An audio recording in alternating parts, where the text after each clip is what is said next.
पिछले साल में जो था ये सारा कुछ पिछले साल में खुदावन की ब्लेसिंग खुशखबरी की मुनादी के वसीला से है कि पिछले साल में सितंबर से दिसंबर तक ये 18 बहन भाइयों के वसीला से खुदा ने ये काम किया है कि वो बहन भाई जो खुशखबरी की मुनादी के लिए जाते रहे हैं और खुदा ने ये बरकत दी है कि लाहौर में बहन भाइयों की तादाद में इजाफा हुआ है। तो खुदावन की तारीफ हो, इस साल में भी हमारे पास जो है वो कुछ प्लान है ताकि खुदा जो है लाहौर में अपनी जुम्मत को और ज्यादा बढ़ाए और बहन भाइयों की तादाद में इजाफा हो सके। खुदावन की तारीफ हो। आमीन आमीन। खुदा यीशु बस इस खुदावन की तारीफ हो लाहौर में बढ़ोतरी के लिए। यानी कि भाई ने जैसे कहा कि 18 बहन भाई थे जो सिर्फ मुनादी के लिए जाते थे। अब जो हमारे पास बोझ है दुआ में वो ये है कि ये 18 से जो बहन 34 बहन भाई जो हैं वो मुनादी के लिए जा सके, इस चीज के लिए हम दुआ करेंगे। और दूसरा बर्डन जो है वो यूनाबाद में इस वक्त मीटिंग हॉल की जरूरत है। मैं चाहता हूँ कि पूरे पाकिस्तान में तमाम पुलिसियों से कि वो हमारे यूनाबाद एरिया के लिए मीटिंग हॉल के लिए दुआ करें ताकि हमें खुदा मुनासिब मीटिंग हॉल दे। आमीन। Praise the Lord. सिर्फ खुदावन के हुजूर झुक जाएं। Exercise your spirit to follow the spirit in your spirit. आमीन। तो अपने रूह की मशक करें और आपकी रूह के अंदर जो खुदावन रूह के तौर पर मौजूद है उसकी रहनुमाई में चलें। Don't merely think about the result of these things, good or right. और कभी भी इस बात पर तवज्जो न दें कि इसका नतीजा जो है वो सही होगा या गलत होगा। We need Lord's presence. हमें सिर्फ खुदावन की हजूरी की जरूरत है। If Lord speaks to you not to do this, अगर खुदावन की हजूरी इजाजत नहीं देती कि इस काम को ना करें, then you need to follow His spirit. फिर आपको रूह की पैरवी में चलते रहना है। It's the feeling of life and peace. और यही जो एहसास है इससे जिंदगी और इत्मीनान मिलेगा। Set our mind in the spirit. हमेशा रूहानी नीयत रखें, यानी अपने ज़हन को रूह पर कायम रखें। Brothers and sisters, we need to have a strong turning. तो भाई और बहनों, हमें एक मजबूत किस्म का इरादा करना है। Turn to the Lord. खुदावन के हुजूर झुकना है। Turn to the spirit. खुदावन की तरफ रुजू करना और रूह की तरफ रुजू करना है। Remove all the veil that we can see the Lord's face. आमीन। और हमें हर एक पर्दे को हटाना है ताकि हम खुदा को रूबरू देखें।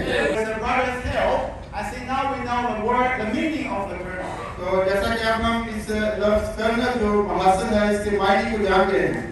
In an easier way, we would say that's the center of the Bible. तो सादा या आसान ज़बान में इसको देखा जाए तो इसका मतलब है कि बाइबल मुकद्दस का जो सेंटर है, मरकज़ वो है।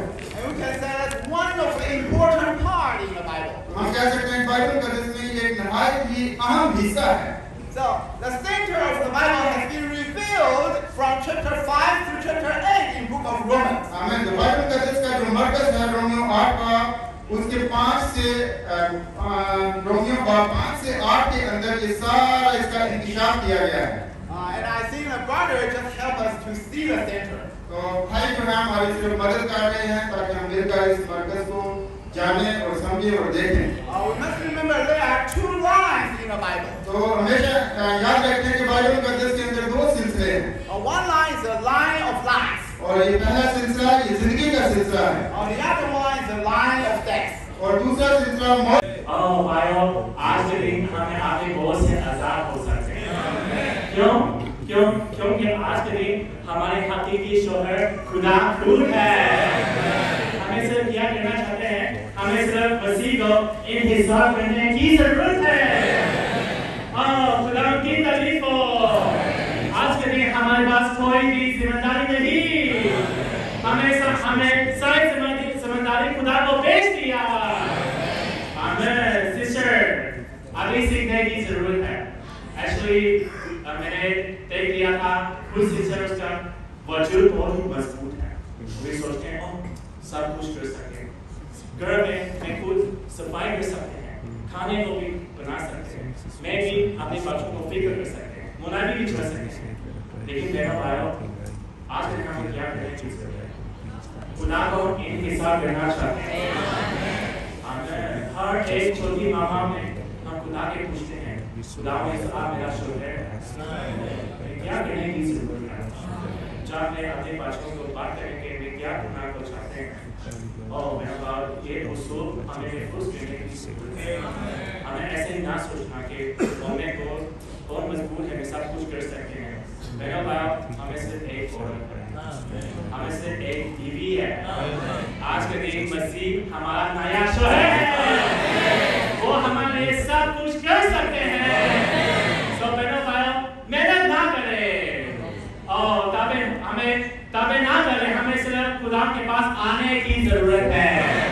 खुदा को एक हिसाब करे ताकि हमें ये जिंदगी का सिलसिला में चल सके।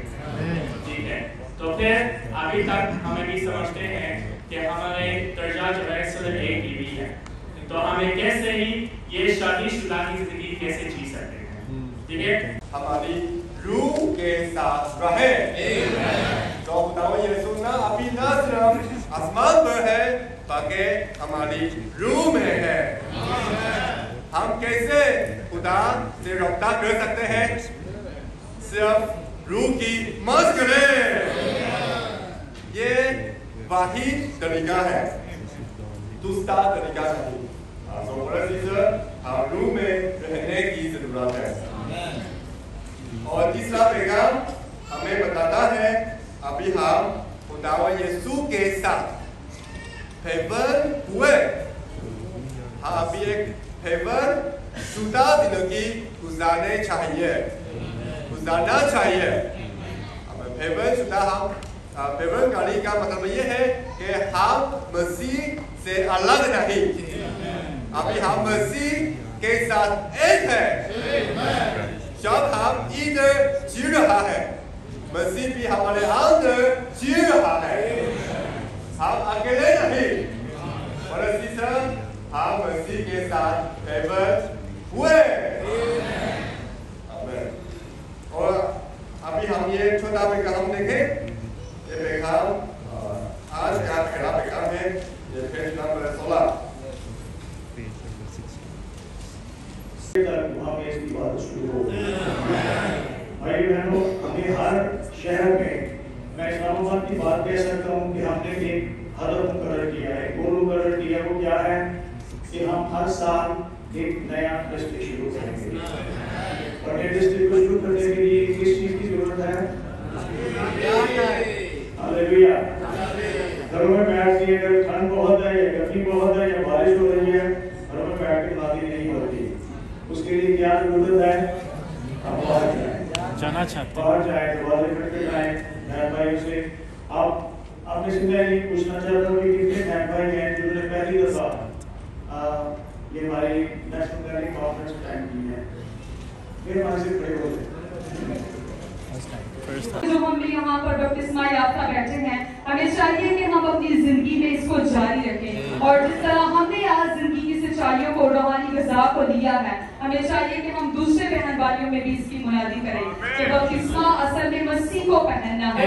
सही हमने लिबास पहना है, लेकिन हमारे अंदर आज मसीह को जीने, मसीह नजर आना चाहिए। तो मसीह को चमकने की जरूरत है, तो आज हम सबको मसीह को साथ लेके जाने की जरूरत है। तो हमें जो बपतिस्मा है, इस बात को याद रखने की जरूरत है कि असल में हमारी रूहानी जिंदगी का आगाज है। तो हमें इसी तरह मसीह में व्यवस्था कायम और बढ़ते रहने की जरूरत है। आज हमने सुबह से बहुत शानदार मैसेज से शादमान हुए कि जब हम तौबा करते हैं तो हम बपतिस्मा लेते हैं।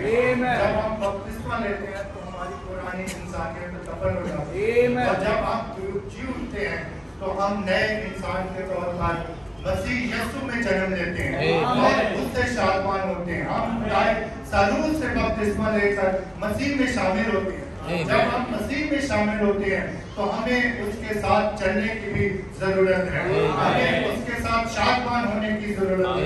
जितना ज्यादा हम उससे शादमान होते हैं उतना हम रूहानी तौर पर मसीह के साथ चलते हैं। आज हमें मसीह के साथ जन्म लेने की जरूरत है, उसके साथ चलने की जरूरत है, उसको एंजॉय करने की जरूरत है, उससे शादमान होने की जरूरत है। की तारीफ हो कि आज ईमान लाने के वसीला से हम मसीह में मुफ्त राजपात चढ़ाए जा चुके हैं। हमें वो राजपात चढ़ाए जाने का नतीजा क्या है? हमें मसीह में खुदा की भरपूर शादमानी जो कि मसीह में हमारी जिंदगी है। हमें खुदावंद की तारीफ हो, हमें हर रोज अपनी रूह की मश्क के वसीला से जो अच्छे चीजें हैं उनका तजर्बा करने की जरूरत है।